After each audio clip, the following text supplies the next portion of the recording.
Hello everybody and welcome to a video all about what I think is the most common photography mistake. Before we get started though, I very quickly need to apologise, particularly to all the OCD sufferers, for what's behind me.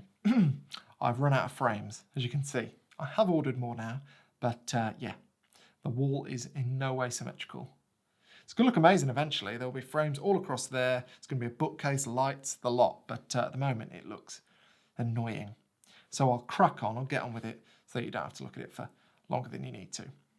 Right, so part of the reason I think what I'm going to talk about is the most common photography mistake is that actually it probably could be defined as a group of mistakes that have all got the same thread running through them. And that thread I'm going to call detail overload. And the most common example of detail overload I think can be seen in this photo here that I shot about 18 months ago in the Faroe Islands. So in this photo, I used a focal length that I think on reflection is way too wide. And basically when I got to this scene, I remember it well, I saw those cliffs and just had a bit of a panic and thought, oh my word, I need to get a photo of this, this is incredible. I just lost all my composure, all my strategy immediately, and I stood on a cliff for 20 minutes taking basically the same photo over and over again, slightly different because of the moving water, but largely the same, only to get home a few days later to find that I didn't like any of them.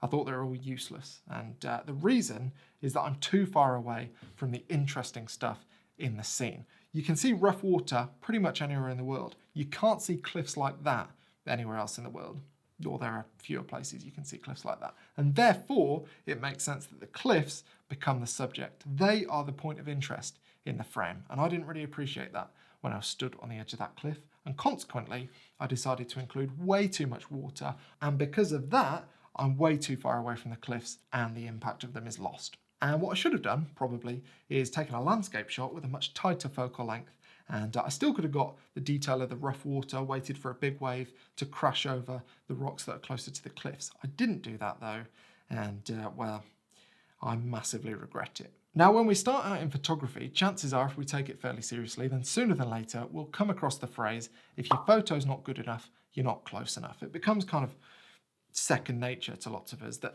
to get a good photo, more often than not, you need to be fairly close to your subject. And as a result, it's fairly well known that one of the biggest mistakes you can make is to try and cram too much into your frame, use too wide an angle, and try and be greedy with all the elements that you want to include in your photo. Because by including too much, you actually weaken all the other elements that could stand out if you focused on them more. Now, I should say, one of my favourite composition techniques is to give your subject space in the frame. I absolutely love doing that. However, doing that successfully, in my experience, is dependent on the stuff around the subject not being distracting. So examples, here is Emily last week in the snow. I think this works quite well because Emily's dark in the frame and everything around her is light and also not that distracting. There's not huge amounts of texture, there's not huge amounts of detail, there's nothing really to draw your eye away from Emily. Here is a telephone box in sky, and it's important in a photo like this to give your subject space in the frame because it's the space around the subject that makes your subject interesting. Telephone boxes by themselves are not particularly interesting. When they're basically in the middle of nowhere, that is quite interesting. And in a photo like this, you can get away with including space in the frame because, well, there's not much to distract you from the phone box. There's just a complementary green field and some sheep in the background, but they're not particularly interesting. Other examples, here's a dog surrounded by just white, no detail, nothing to distract you from the subject there. Here's an iceberg with my friend Ulinak walking towards it. Again, nothing in the foreground or the sky that's particularly distracting. You get the idea, but basically I like to give my subject space in the frame whenever the environment allows. And typically the rule for that is the stuff around the subject distracting? And if not, more often than not, go for it. Now, because of the phrase that I mentioned, if your photo's not good enough, you're not close enough, and because of phrases and sentiments like that, a lot of the time I think people want to get closer to their subject, which a lot of the time is good. And I think outside of the scenario that I mentioned, where I like to give my subject space in the frame, there is a direct correlation between how close you are to your subject and how good your photo is. However, it's also possible to get detail overload by being too close to your subject. So here is an example of a house that I took a photo of in Greenland, and I butchered it, I think, to be completely honest. I think this photo would work well in a set of 5 or 10 images that all together told the story of this house. So you could have hero images where you have the entire landscape. You could have detail shots of like a pram wheel, maybe a peg, and you could have mid shots, kind of documentary photos like this that do a good job of kind of filling in the middle ground of the story. But as a standalone photo on its own, this does not work for me, primarily because I think I'm too close to the house. Part of the reason that I pulled my camera out my bag in -15 to take a photo of this house is because of where it was. And you can't really tell much about where this is, apart from the snow on the ground in this photo, because I've not included any of the surroundings. You might be able to see on the left-hand side that there's an iceberg in the middle of the frozen sea ice there. But I've not done a particularly good job as a photographer of highlighting that. And I think, therefore, I've got way too close to my subject, and I've not included enough of the background, or the foreground, actually. And even though this is an example that's completely the opposite of what I was saying a minute ago, this, I think, is still detail overload. I was too concerned about the detail, getting the detail of the house, so much so that I didn't get any of the detail of the surroundings, which make the house interesting and impactful.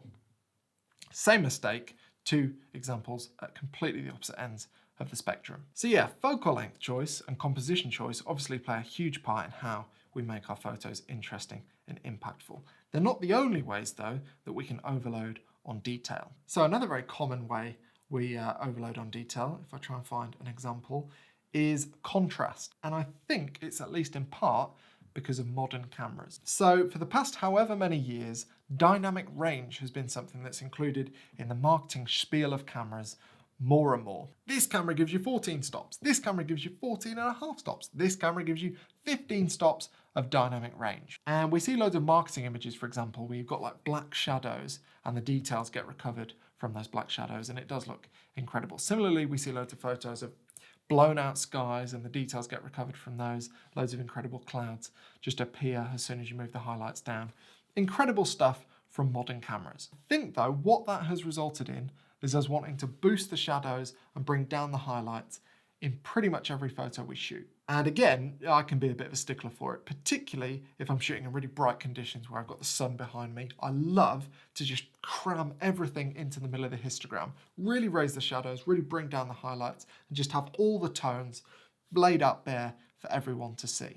And in a lot of instances, I think that's great. I think you can end up with really nice, soft, welcoming photos, even in the harshest environments. However, I think there are lots of photo types that work better when you don't just show all the shadow detail and all the highlight detail. I think it's best sometimes to hide some of that detail to improve the photo, to bring out the detail in other parts of the image. And a good example of that is silhouette. So if you're shooting with the sun or the light source coming directly towards the camera and it's dark, then silhouettes can be a fantastic way of showcasing a subject. And by the very nature of not showing what's in the shadow detail, you improve the subject, you make it more impactful, and you make it more interesting. And if you were to show the detail in those shadows, it would make the photo a lot worse. And I think all too often, by habit, we're just bringing those shadows up and we're bringing the highlights down, regardless of what the image is. And I think it's to the detriment of lots of our photos. So as I said, sometimes I think it's best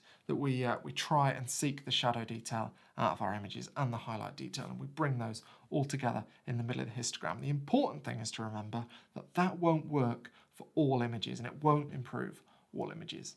And it's important to recognise that we can't just do that for every single edit we undertake. The next group of examples really can be grouped together, and it's all to do with editing detail. So I've thought a few times recently that I might start a campaign to get Adobe to remove the clarity slider, to remove the sharpening slider, to remove the texture slider, and to remove the dehaze slider.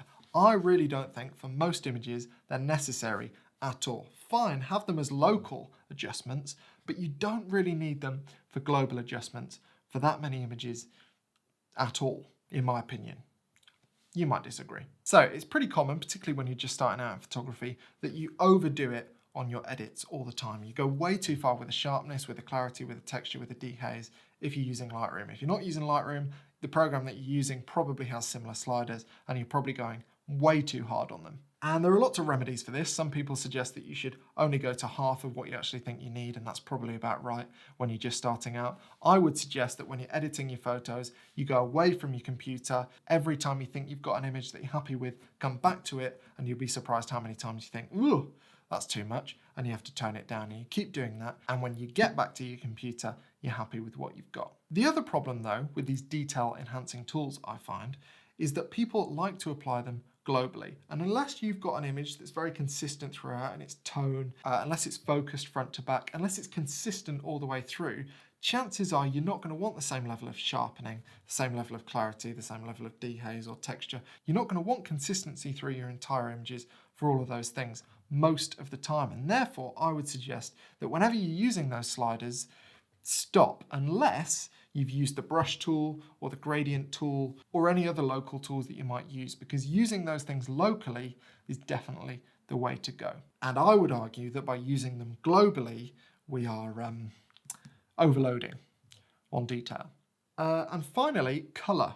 And I think I'm going to try and draw a bit of a diagram to demonstrate this.